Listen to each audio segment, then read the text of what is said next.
Bismillahir Rahmanir Rahim. Alhamdulillahi Rabbil Alameen. Wa usalli wa usallim ala Sayyidil Awwaleen wal Akhirin. Nabiyyina Muhammadan wa ala alihi wa sahbihi wa barak wa sallam. All praise are due to Allah, Lord of the worlds, and peace and blessings be upon our beloved Prophet Muhammad, the master of the first and the last, his family, his companions, and all those who call to his way and establish his sunnah to the day of judgment. As to what follows, Alhamdulillah, we are continuing on our study of Islam in the West, beyond the sands.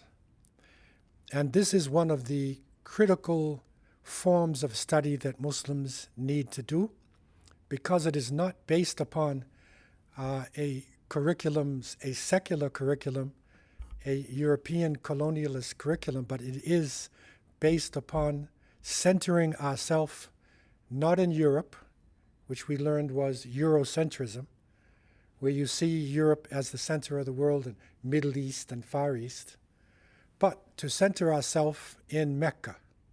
So this is Mecca-centrism. So our look at the world starts with Mecca and then we go out. And you'll see that with the great maps made by Muslim scholars for a few hundred years after the death of the Prophet ﷺ, their understanding was different than what we see today. And that is of critical importance right now, because there is a great struggle going on in the world, not just military struggle, it's not just a physical genocide like we see in Palestine, but it is a mental genocide. It is the control of the minds. And that is the reason why, for those who are following the media in the world, there's a great struggle to take over TikTok and to control social media. So you would say, why would America and the Zionist entity and secular powers want to control social media if it's just a bunch of young people watching cartoons and looking at themselves with their selfies? No. It is independent communication, right? It is a forum to look at the world in a different way than we're programmed to look at. And the Prophet, peace be upon him, did not speak from himself.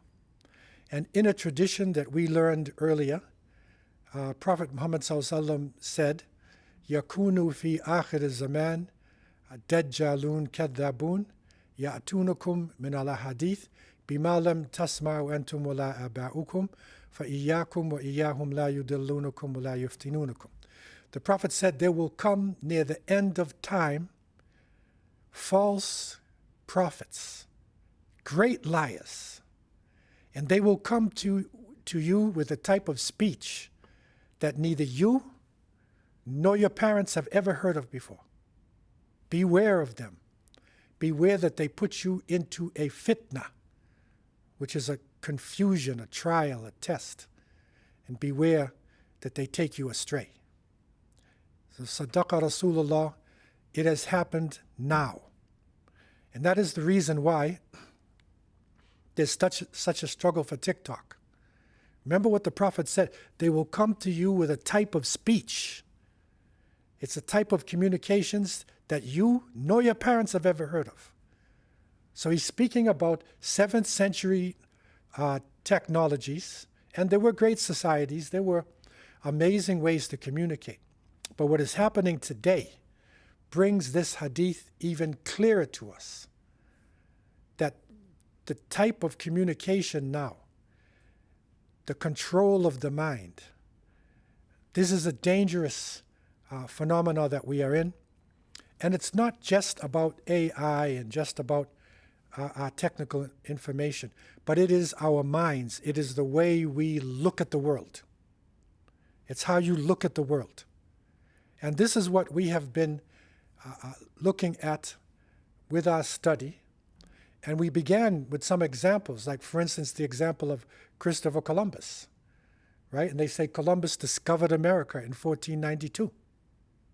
But we found out, when you take a deep dive into what actually happened, He was lost. He thought he was in India, and he bumped into the Americas on his way to India. He thought he was in the islands underneath India, in the Indian Ocean. So he was lost, and he thought that there was nothing there. And so the reality was there were over 73 million people. And so Columbus was discovered in 1492. You see, but if somebody who controls the media will bring you a story of Columbus landing in a place where there's nobody on the island, or there is primitive people who are similar to animals, then it is as though he discovered it. It's like he's the first human being. So similarly today, with the situation, and I use the example of Palestine because it's in front of the whole world's eyes, the struggle is, the basis of the struggle is that Palestine is a land without people, right? And Palestinians are people without land. They're saying that this is really, a land that does not have great civilizations. This is a lie. But with the control of technology, with the control of the minds, the powers, the colonial powers, will continue to have mastery over the minds and the psyche of people around the world. And they will enslave people not only physically, but to enslave them mentally. So to break these chains, or one of the ways to break the chains, is for us to begin to look at history in a more objective way. And this is critical for Muslims. And we said it before, not history, his story, our story. Right? We want the story of all human beings, and especially for Muslims, because I believe that Muslims hold the key to the future of the world. We are the ones with the revelation. We are the ones who have the key strategic positions around this earth. We are the ones with the history of technology, with the last revelation. So it is critical for us to be able to reanalyze and to adjust our minds. And some people will say, well, just memorize the Quran, just memorize the Hadith. But if you want to understand a verse in the Quran itself, for instance, one of the ways to do tafsir, and that is like to explain a particular verse, is a subject called Asbab al-Nuzul, and that is, what are the reasons why this verse was revealed? History. So in order to do tafsir, you need to know the history of this verse. Was it revealed in Mecca? Was it revealed in Medina? And so when you understand the history of the verse, the context, when it was revealed, then the revelation becomes clearer and clearer and clearer. And so that is what we're looking for now, perspective.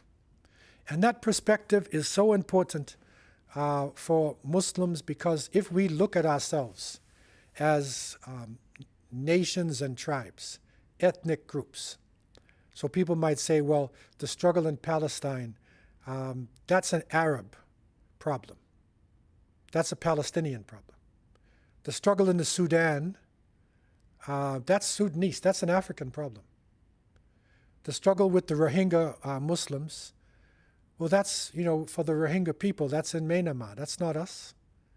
But if we look at ourselves as an ummah, right, as a nation, based upon different nations and tribes under the revelation, now we become a powerful entity. But that means that we need knowledge. We need to understand ourselves in a different way in order to gain this perspective. And so we have been following the movement of Muslims from Mecca, going across in the first hijrah, and how they, before they went to Medina, they went to Africa, into Al-Habasha. This is Ethiopia, East Africa. And they stayed under the Emperor Najashi, Ashamar al-Najashi. And we recognized that after the main migration to Medina, Muslims were under attack by the Romans and the Persians. And so they responded to the attack, and the Persian Empire fell, the Roman Empire fell, and Muslims realized that the Romans especially, they had conquered the Mediterranean region, and they had oppressed the people. And it was the duty of the Muslims not just to seize land, but it was to liberate the people. And so when we look at the early map, and this is gives you an idea of the early spread of Islam within the first 100 years. So you will see that Muslims went across North Africa.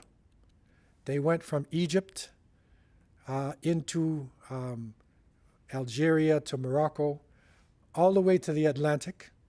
Which direction were they going in? West.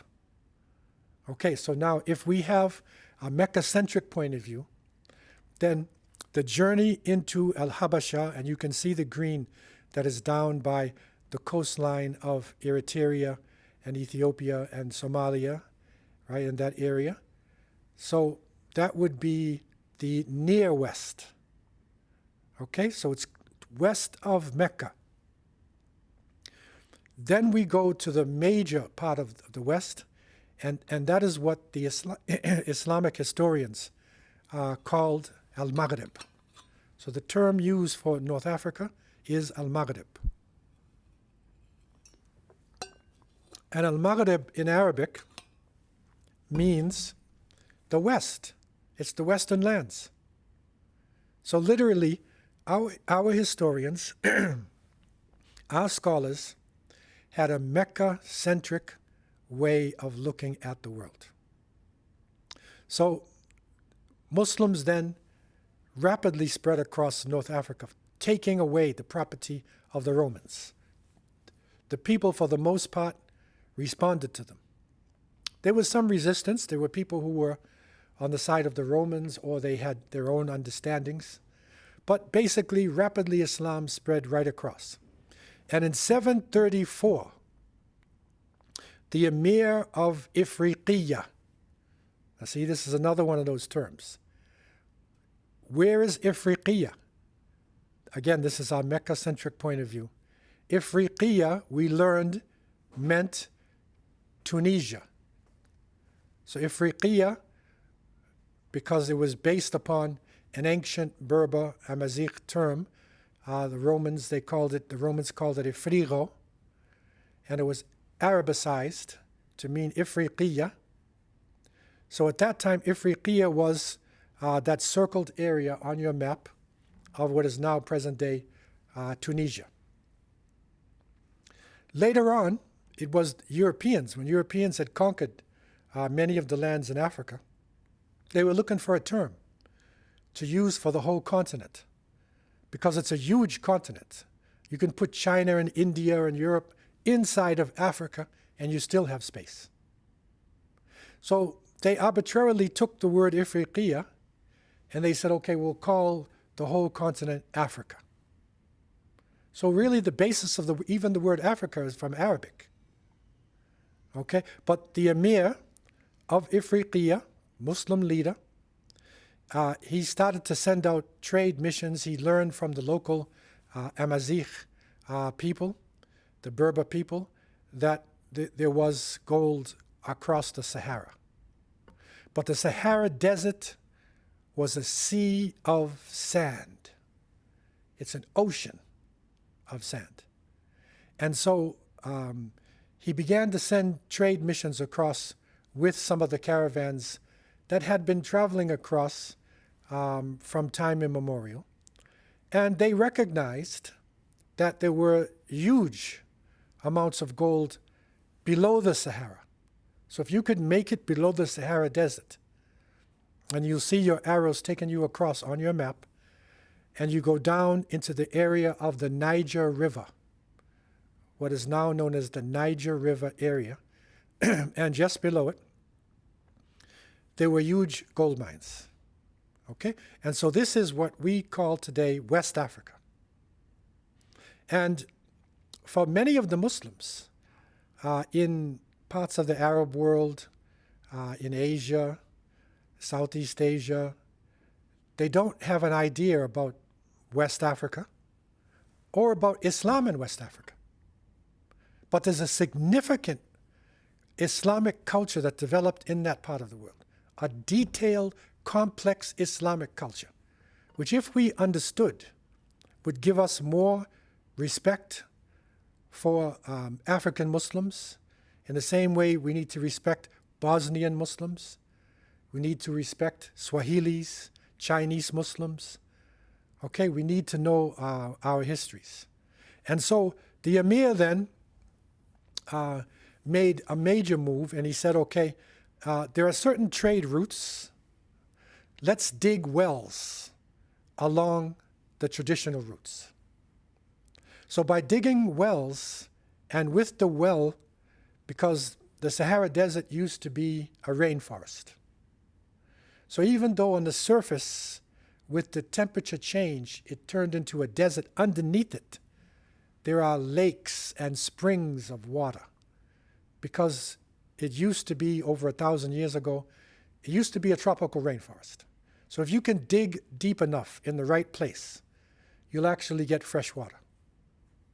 So they dug wells along the trade routes, which the Amazigh people understood well. And this is how even families and caravans would live in that area. This is a family moving called the Tuareg people. They are Amazigh. I took this picture myself, by the way, there in the desert.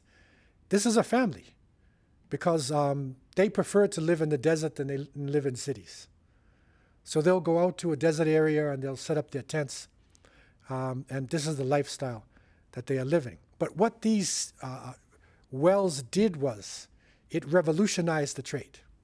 Okay? So now the trade routes began to flourish.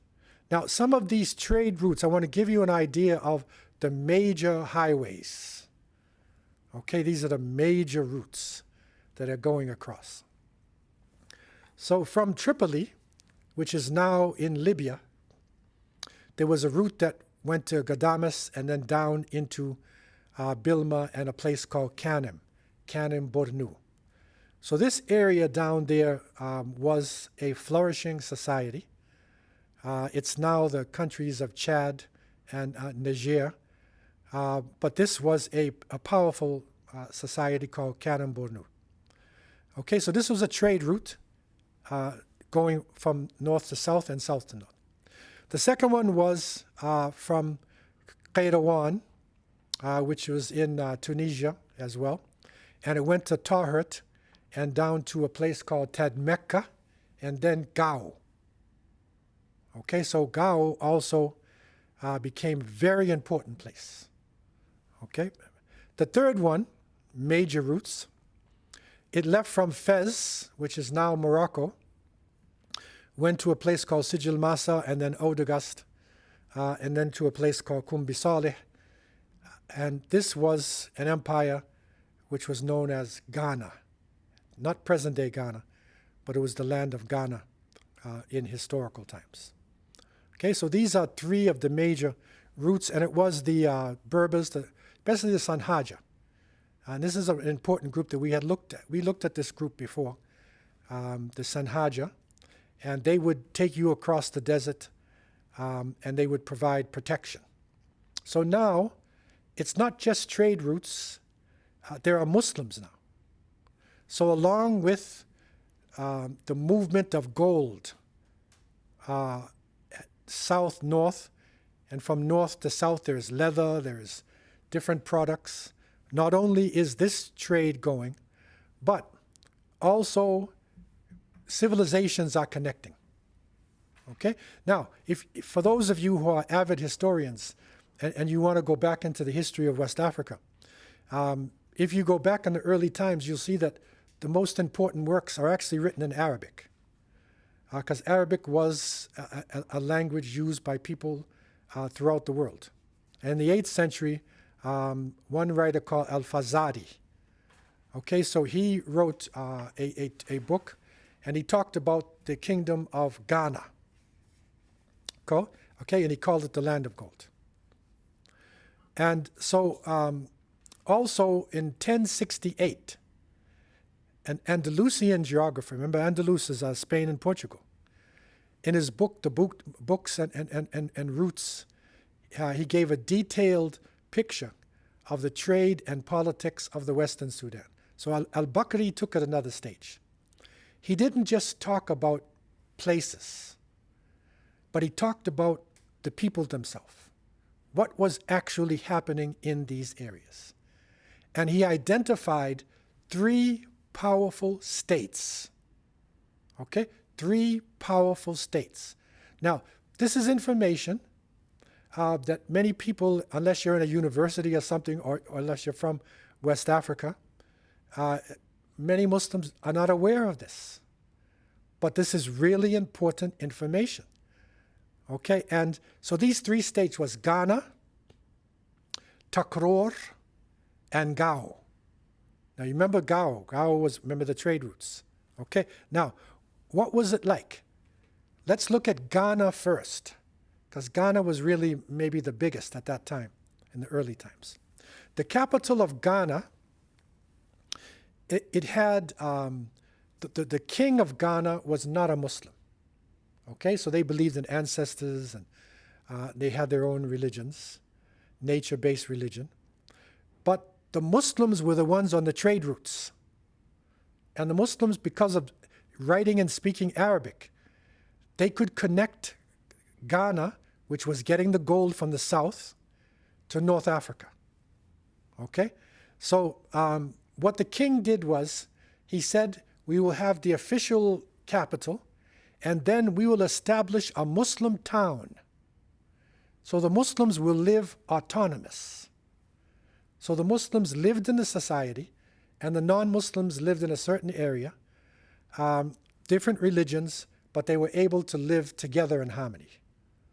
Okay, and this is a good system, actually, the one that we would prefer for Muslims around the world. Muslims are living in many parts of the West in harmony. And practicing their religion to a certain extent, okay? And that was the empire of Ghana, which was a very important, powerful empire.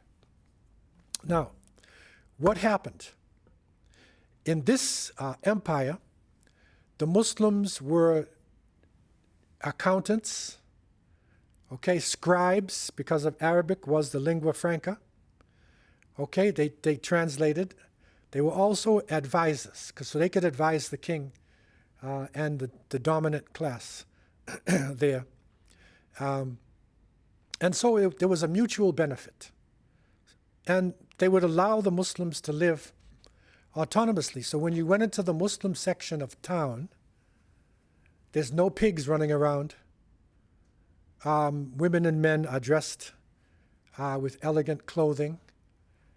And up until now, this is a recent picture taken from a place called Timbuktu that we will study, and you'll see that Muslims are there in this area, probably wear more clothes than anybody in the world. And that's contrary to what some people think about Africa. Okay? So it was mutual benefit that was happening in this society. So this is one form of, you could say, how did Muslims coexist with non-Muslims? Okay, so this is now a complex society. Okay? And it was a group called Al-Murabituna. We studied in our past class, and for those of you who are coming on, you can go to islam.ca, and you can actually join the class, and you can download our previous classes. Okay, so you will see Islam in the West, in Spain, Portugal, and Al-Andalus, and you'll read about the famous group called Al-Murabitun. The Orientalists call them Al-Muravids. Okay, that's another, but the proper name is Al-Murabitun. And Al-Murabitun, as we learned, one of their great leaders, Sidi Abu Bakr, they established their capital in Marrakesh, okay, which is in Morocco. And he actually heard about Muslims in the south, or people accepting Islam in the south. So the Murabitun went south, and they began to spread Islam. And they went down to the Niger River, and they continued going east, and thousands of people were embracing Islam. Now, if you read the Orientalist books, they will say that the Almoravids conquered Ghana. You see? Like Arabs conquering Africans, although they're all Africans. But they'll say that the Muslims conquered Ghana and destroyed it and enslaved the people. But there are a number of honest historians, Humphrey Fisher and Conrad. They actually read some of the Arabic history books. Okay, they looked at Az-Zuhri, who was a famous writer, Al-Bakri. Okay, now what did they say? According to them, that when the Murabitun penetrated this region and they entered into Ghana, the king remained in place. And the Murabitun spread Islam, and they called to the good and they forbid evil, and they continued on.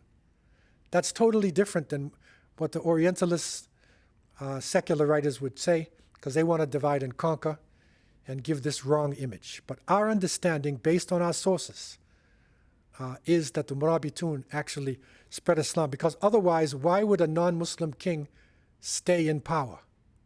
You see? So that's Ghana. Okay, and that's one of our models. Another model is Takrur.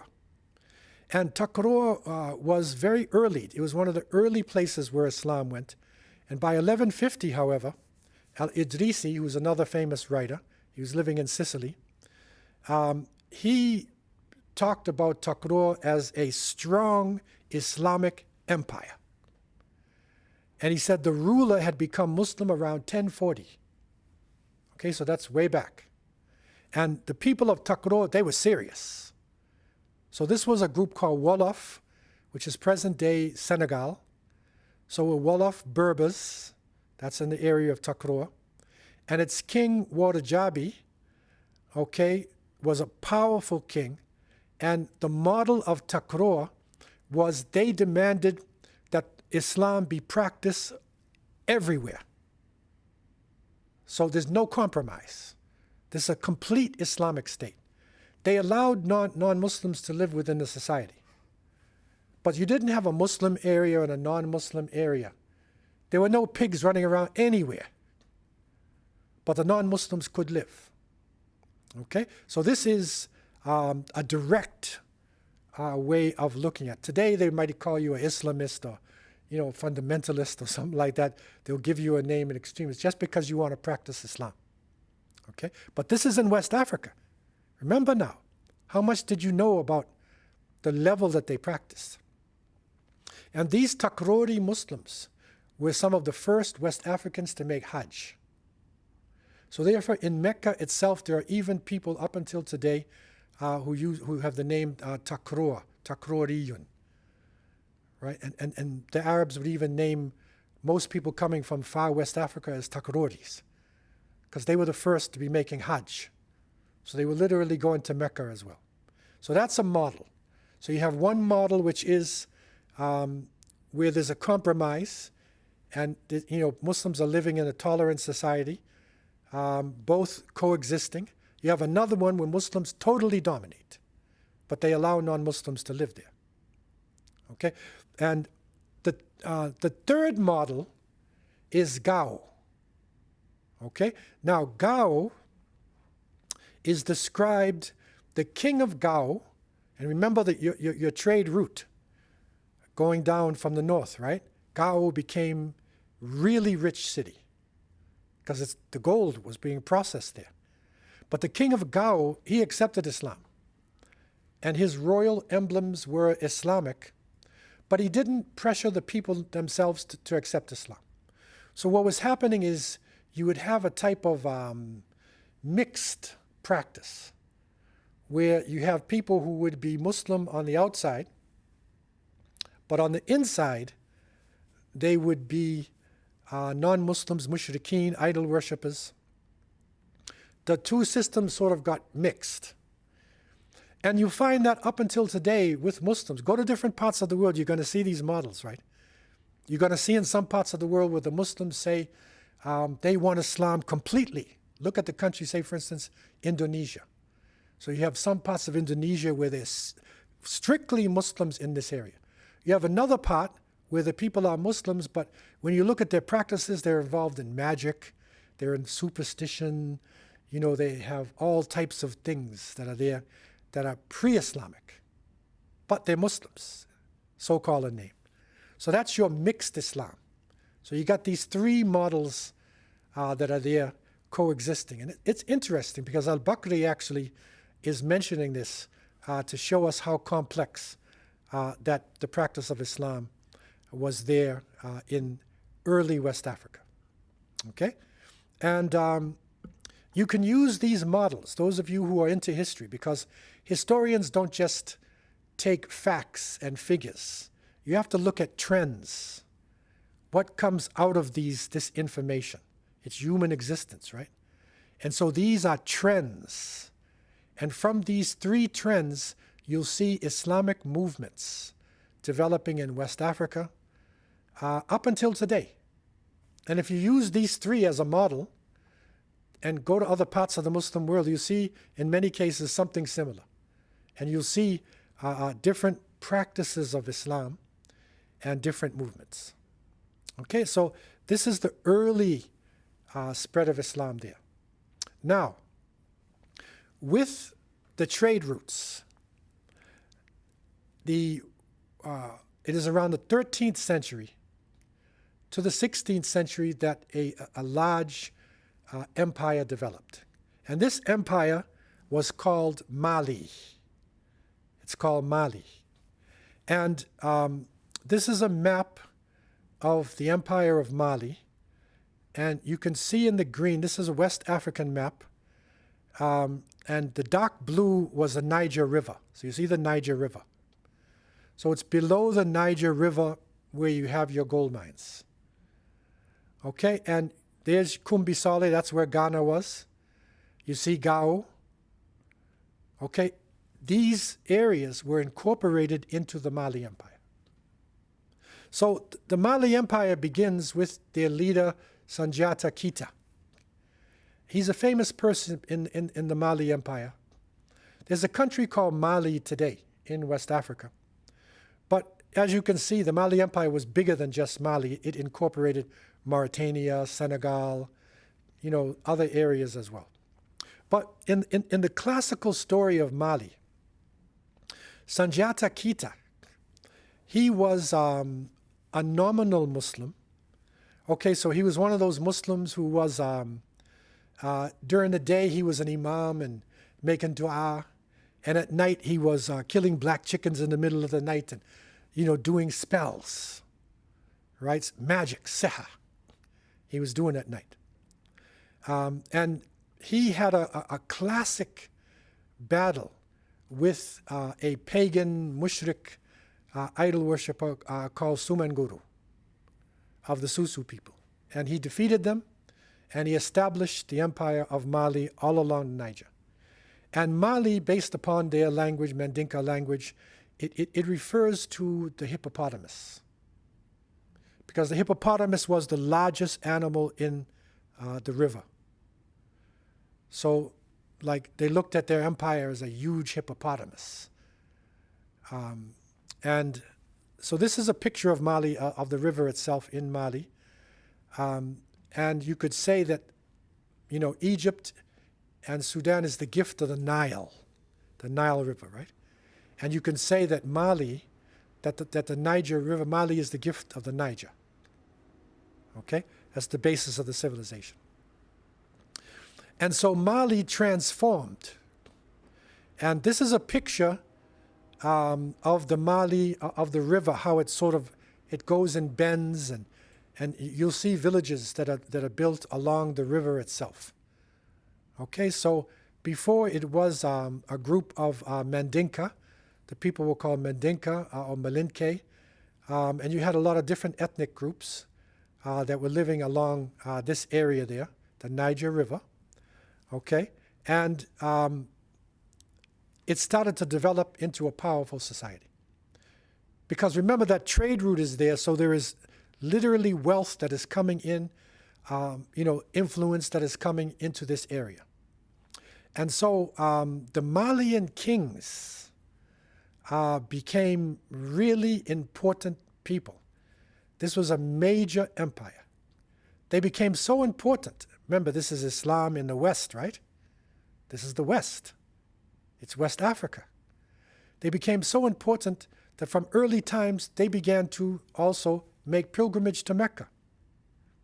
And if you go back and study our history, Meccan writings, our historians, they recognize the great Malian kings. The name that they used for their kings was Mansa. Mansa. And there's a series of kings. But from these kings, one of the famous ones is Mansa Uli. And so he made pilgrimage to Mecca, and he expanded Mali to include a place called Walata, Gao, and Timbuktu. This is a picture of present-day Timbuktu. Okay, times have changed and whatnot, but Timbuktu, we're going to take a deeper look into Timbuktu, inshallah. Okay, another famous Mansa. He ruled from about 1337 to 1359, okay? And he built masjids, he strengthened the Islamic culture. And a very famous Muslim traveler, Ibn Battuta. And many of us know about the Rihla, the journeys of Ibn Battuta, because he made it way into the Muslim world. He traveled to the far north. He went to India. He went Southeast Asia. He made it to China. He was really one of the greatest travelers in history. Okay, pound for pound in terms of his distance, he actually traveled further than Marco Polo. He went south from North Africa. He was originally from Tangiers, and he went south into Mali. Okay, and he talked about Mansa Suleiman. And Ibn Battuta was really impressed by the Malians. And he said, I have never been in a safer place. Like, I've traveled to many parts of the world, but there's no crime. And he said he was really impressed by the study of the Quran, that the young people were really into studying the Quran. And when Jumu'ah came, the whole society stopped. And so the Jumu'ah mosque would be thousands of people. And so he was really impressed with what he saw.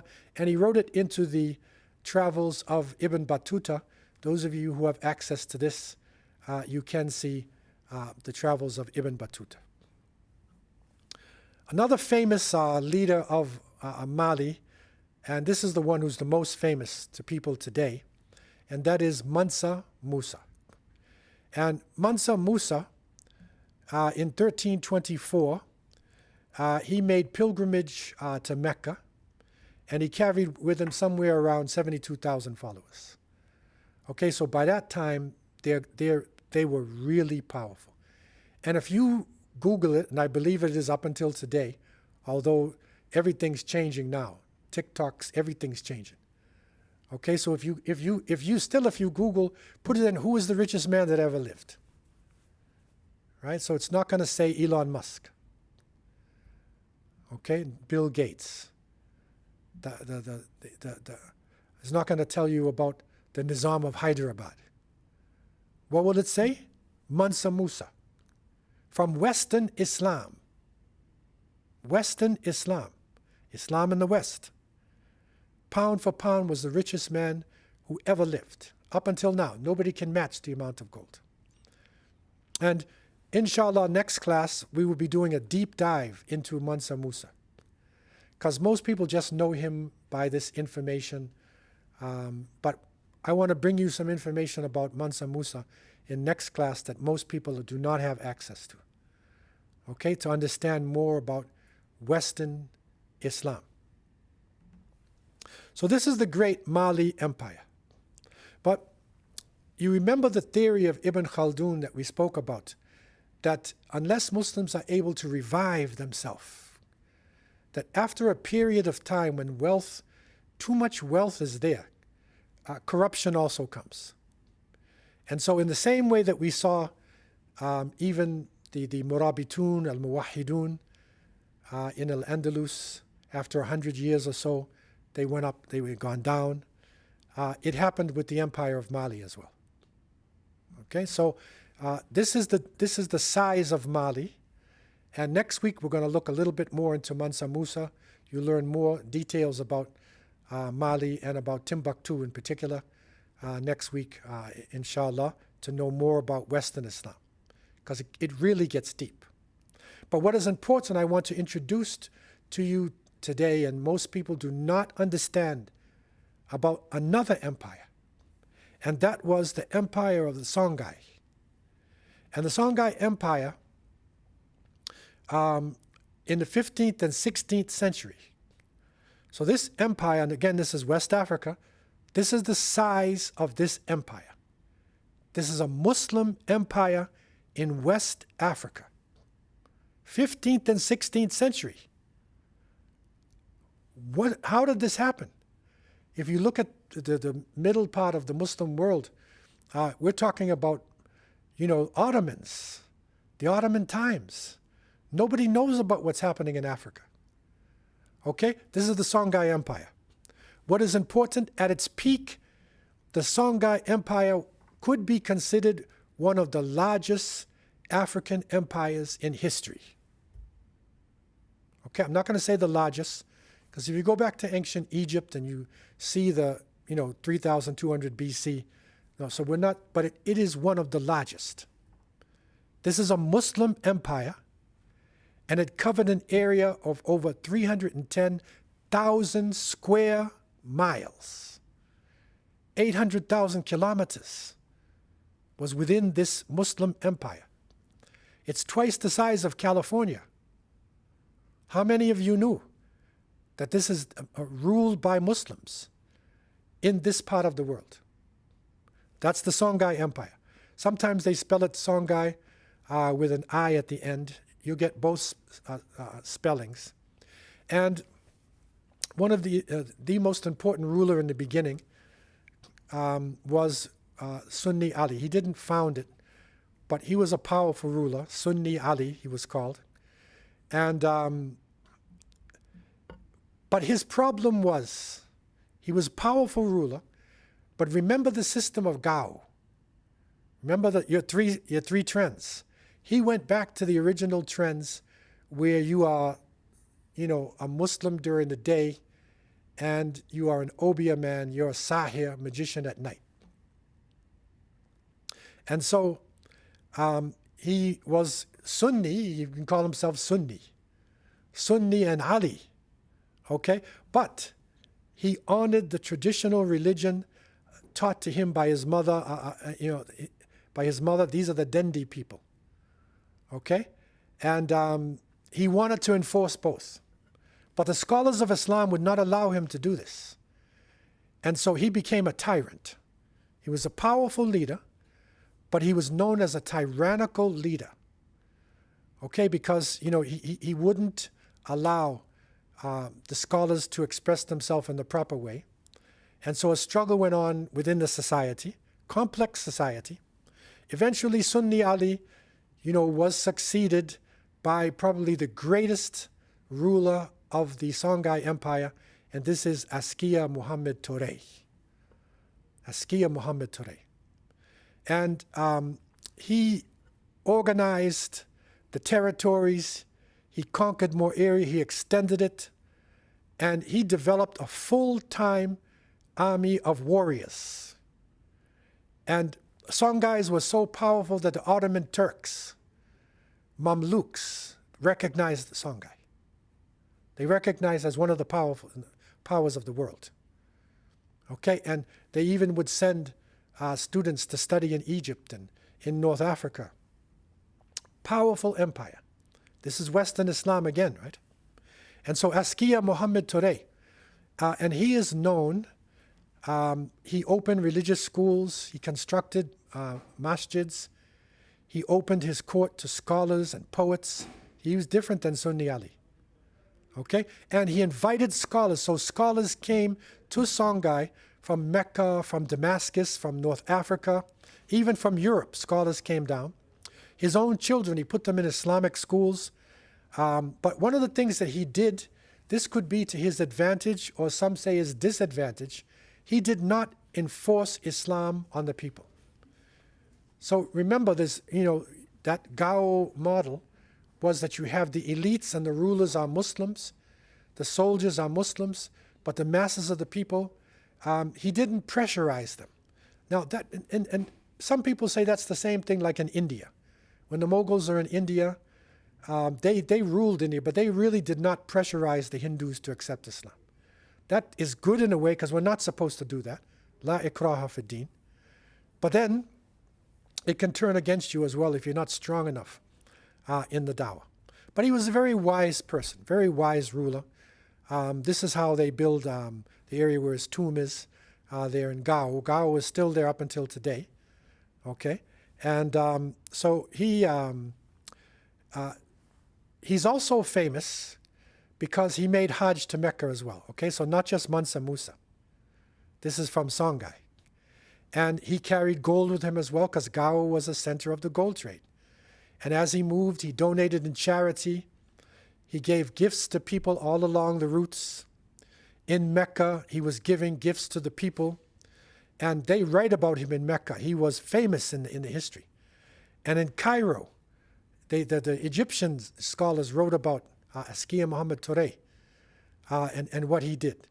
And in his pilgrimage, his escort had 500 cavalries, 1,000 in his infantry.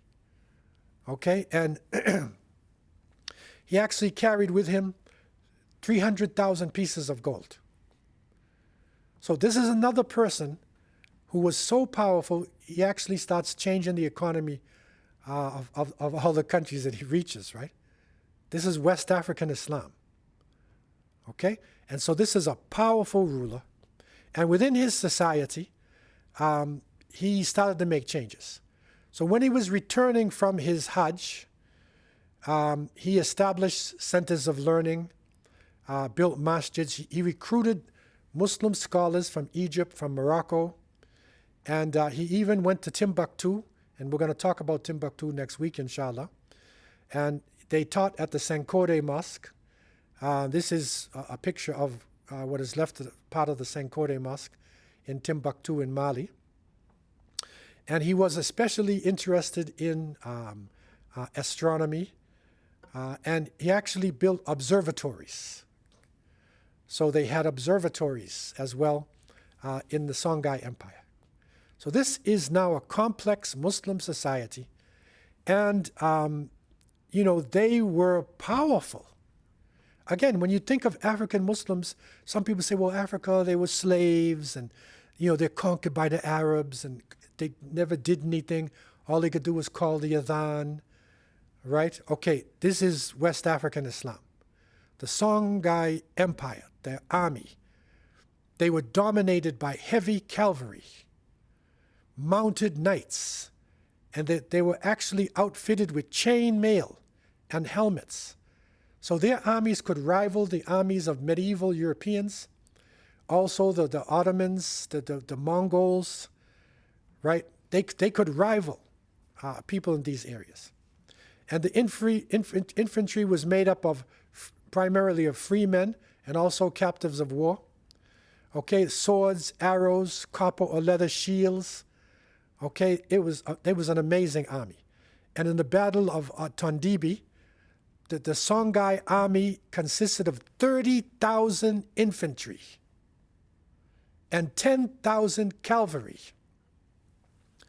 Think about the size of this army.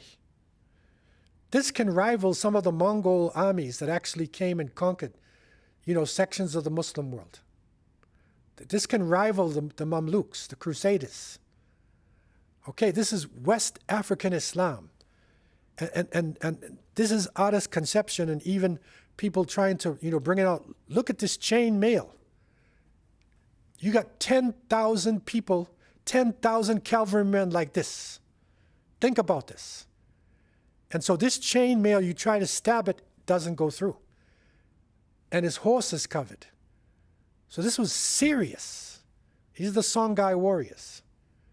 And so they were recognized by Muslims throughout the center of Islam.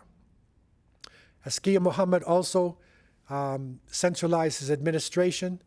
He had a bureaucracy, he had tax collections, he actually had qadis, justices, where he was trying to administer Islamic justice.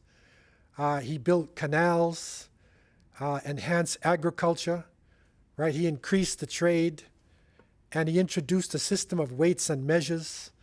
He appointed an inspector, right, for all the trading census. And this is something from the Sunnah, to have this person, to be the one who is dealing with the marketplace. So this was amazing accomplishments made by the Songai Empire. And at its heights, scholars from all around the world were coming into the area. The cities of Timbuktu and Gao, they were vibrant centers of knowledge. Probably one of the most famous of these scholars, for instance, was Mahmud Kati, and it was Abdurrahman as-Sadi. Okay? And the popular 16th century book, and you can actually get some of these books now. They're in Arabic, some translations in French and English. One is called Tarikh al-Sudan. That's Abdurrahman as-Sadi's book.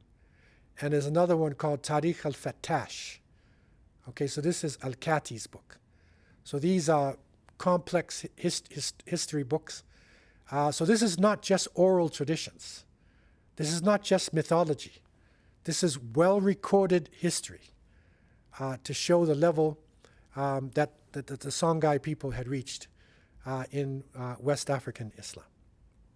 Okay, but according to, again with Ibn Khaldun's theory, after a period of time, some corruption started to come in.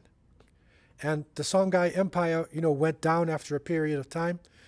There was some infighting, but again, that complex history of Islam in West Africa, up until today, you'll see vibrant Muslim communities throughout West Africa. You'll see countries that have Muslim majorities. You see some of the greatest scholars in the Muslim world coming out of Mauritania, the Shanakata. You'll see great cities, there in Nigeria and in Senegal. So up until today, there's a vibrant area of Western Islam. And again, this is a Mecca-centric way of looking at things, and this is the extension of Islam going toward the West. So I want to open up the floor for any questions that anybody has concerning this information, the Empire of Mali, and also Songai. Okay, so these textbooks, this is actual textbooks written hundreds of years ago by Islamic scholars there in Timbuktu and in Gao. So the floor is open for any questions that anybody has concerning this.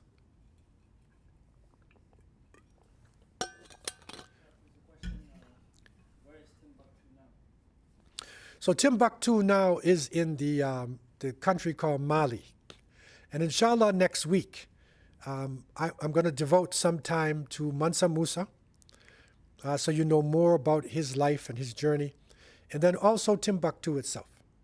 Because Timbuktu is a phenomenon. And most people, when Timbuktu was mentioned, say 20, 30 years ago, you would say, oh, go to Timbuktu. Like, get lost. Like Timbuktu. That's what the Europeans used to say. Okay, because they were not allowed to go to Timbuktu. For a few hundred years, only Muslims could enter Timbuktu. And you're going to see how heavy this city was. And so we will devote some time, inshallah, next week to Timbuktu itself and to Mansa Musa to give you more information. Okay, floor is open for any other general questions that anybody has about Islam in the West.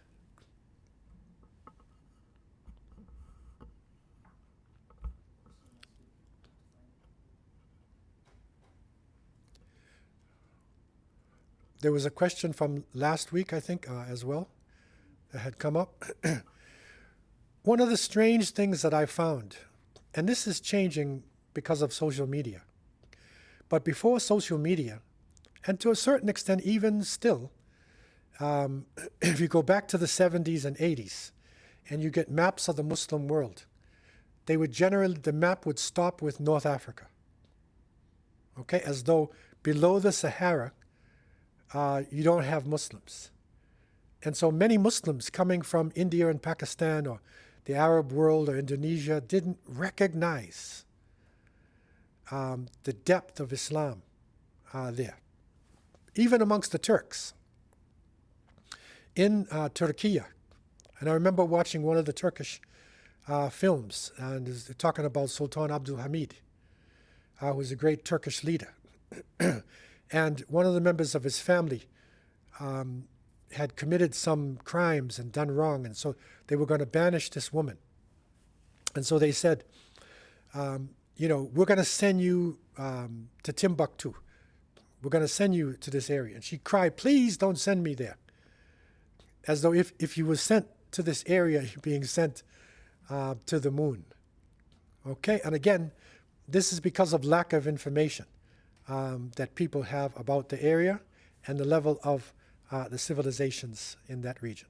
Okay, floor is open for any other general questions that anybody has. The question from last week is, Assalamu alaikum, Shaykh.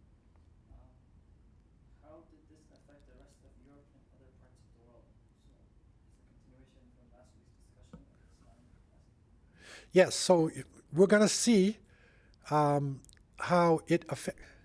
The question is, how does Islam in Al-Andalus and in North Africa and West Africa, how did it affect the people in Europe and other parts of the world? It had a heavy influence, especially in Andalusia. And this question came from last week because, during the golden age of Islam, that was the dark ages of Europe.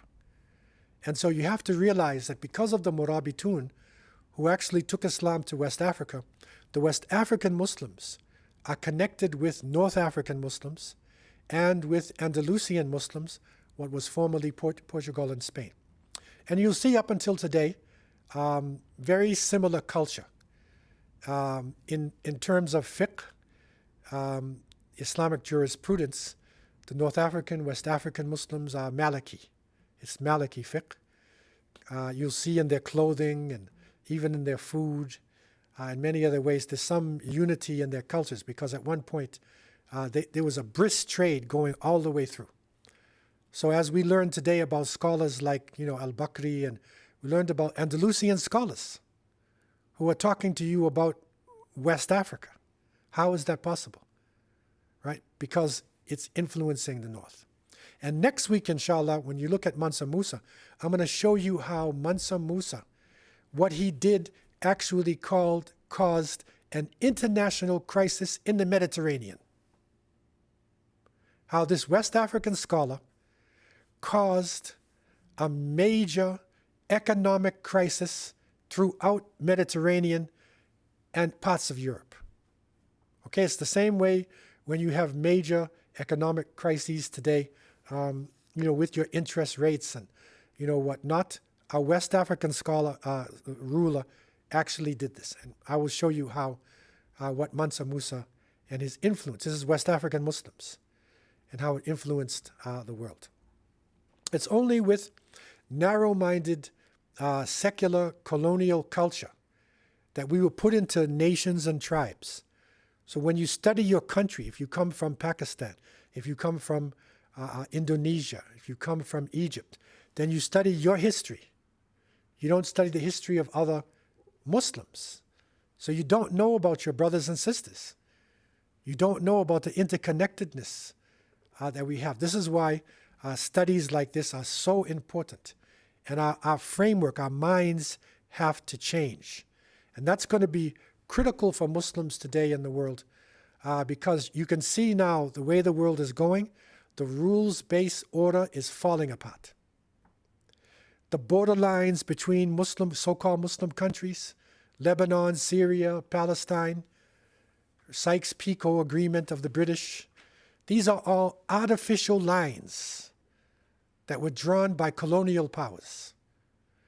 How do we return to pre-colonial thinking, Meccacentric? We have to have a Mecca-centric way of looking at things.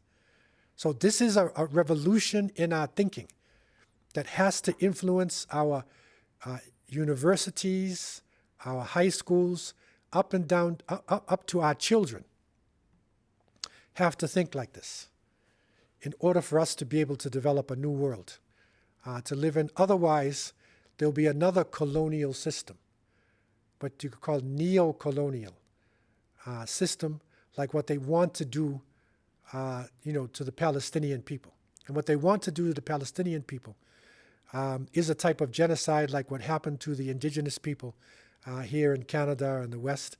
And now you have reconciliation in Canada. But, the native people were destroyed. They destroyed the cultures, destroyed the people, put them into reservations and put them in schools.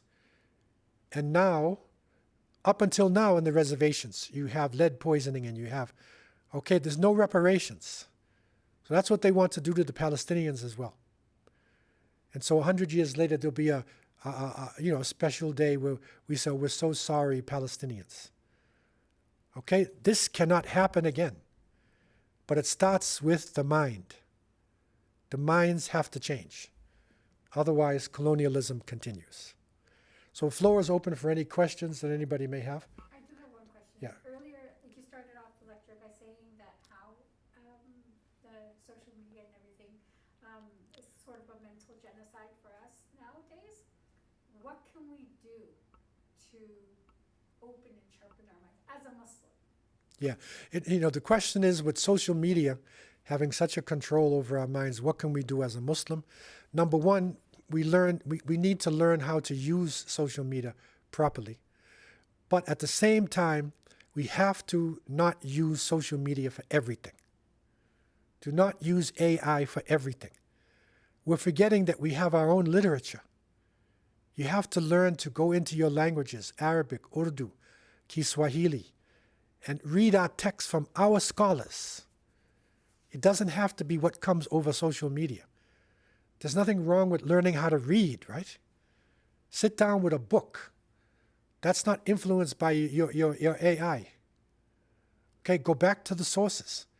That's where the Quran itself, and that's where, our Islamic traditions, we have to spend more time, on our physical information and not just social media. Because if we get caught up if TikTok is our way to learn, we're in trouble, Because they're trying to take over TikTok. And TikTok could become a Zionist entity. Well, ya'adhu billah. So, but if we're not slaves of TikTok, right, then we have our sources. Alhamdulillah, we have the Quran, which there's nothing they can do. They can't stop that. They'll never be able to take it away. We have our authentic hadith. They'll never be able to take this away from us. So we have to maintain our sources and then learn how to navigate artificial intelligence and social media. Any other questions online? We have a fairly big online population. There we get over 1,000 people per week who are watching our session online. So we're going to end our class here. And next week, inshallah, we will continue with Islam in the West, looking at West Africa especially. It's such a deep, beautiful culture. But I want to focus on Mansa Musa himself, give you more details about this important person. And also about Timbuktu, to open up the door to one of the most fabled cities within Western Islam. So I leave you with these thoughts, and I ask Allah to have mercy on me and you. وآخر دعوانا الحمد لله رب العالمين والسلام عليكم ورحمة الله وبركاته.